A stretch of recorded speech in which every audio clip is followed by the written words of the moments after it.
sẽ ráng rong nàng bên này bố chê ra lòng để thác ra nam hiệp chú mê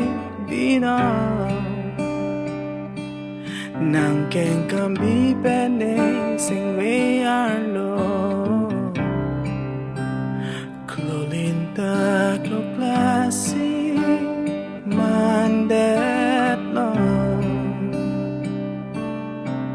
some free booty mi pa te ang ben ne pa ne kai nang ne be klar che nàng than lonely asonte cielo et bone capre capirte nàng pen pe voleng ji puke ne monti matsi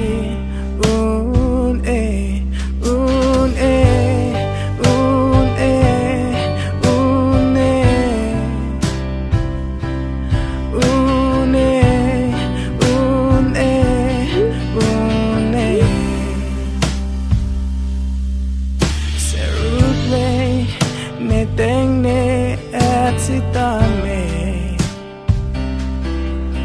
obong nang pan kiteng ne une mang ke iglebin thi it sitame lanika honang pan ke break nang hen lo ne cái là bên chế thế là hẹn lỗ này làm cho bên chế mê nàng phải lonely asonte cielo et bone capre capirte nàng pen pe voleng ji puke ne munti matsi un e un e un e un e un e un e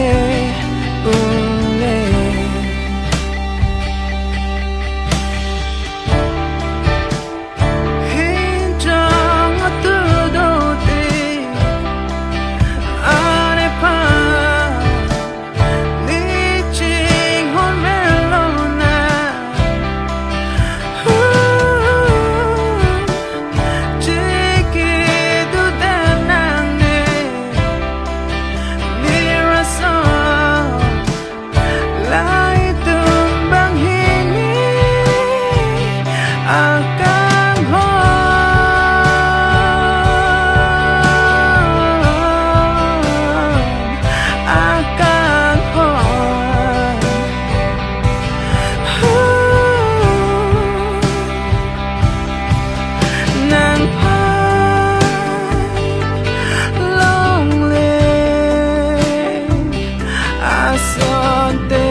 Cielo et bone capre capirte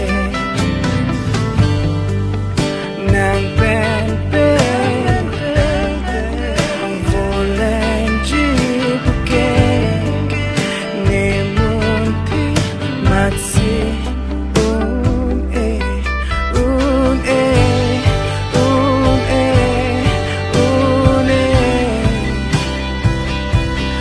un e un e un e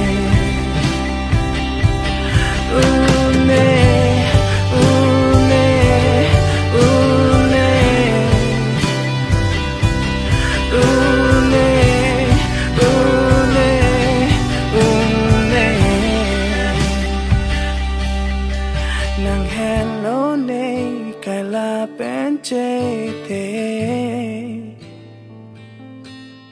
là hẹn lối này làm chàng bên xe mê